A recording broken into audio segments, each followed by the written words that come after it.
இந்த உலகத்தை ஒரு சுத்தணும் அப்படின்னு சொல்லிட்டு ஆசைப்பட்டீங்கன்னா அது ஒன்றும் அவ்வளோ கஷ்டம் கிடையாது. உங்களுக்கு தேவையானது ஜஸ்ட் ஒரு ஃபிளைட். லண்டன்ல இருந்து லாஸ் ஏஞ்சலுக்கு ஒரு டிரான்ஸ்ஃபர், அங்கிருந்து சிங்கப்பூருக்கு ஒரு டிரான்ஸ்ஃபர், மறுபடியும் அங்கே இருந்து லண்டனுக்கு ஒரு டிரான்ஸ்ஃபர். என்ன சில பல லட்சங்கள் செலவாகும், அவ்வளவுதான். உலகத்தை சுத்திட்டீங்க. அதே ஒரு 100 வருஷத்துக்கு முன்னாடி இதே நீங்க ஆசைப்பட்டிருந்தீங்கன்னா எப்படி பண்ணிருப்பீங்க தெரியுமா? மிஸ்டர் ஃபிலியாஸ் ஃபோக் மாதிரி தான் நீங்க பயணிச்சிருப்பீங்க. இவங்க ஜஸ்ட் 80 நாட்கள் உலகத்தை சுத்திட்டாங்க. லண்டன்ல இருந்து இவங்களோட பயணம் ஸ்டார்ட் ஆச்சு. ட்ரெயின்லயே லண்டன்ல இருந்து இட்டலி நாட்டோட முடிவு வரைக்கும் பயணிச்சாங்க.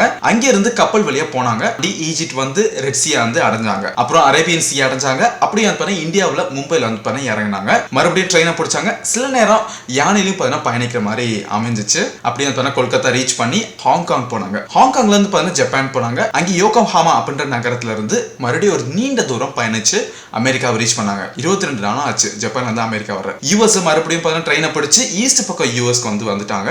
மறுபடியும் கப்பல் எடுத்து அயர்லாண்டை ரீச் பண்ணாங்க. இது மாதிரி லண்டனுக்கு வந்து சேர்ந்துட்டாங்க. இப்படி அவங்களோட பயணம் 80 நாட்கள் முடிந்தன.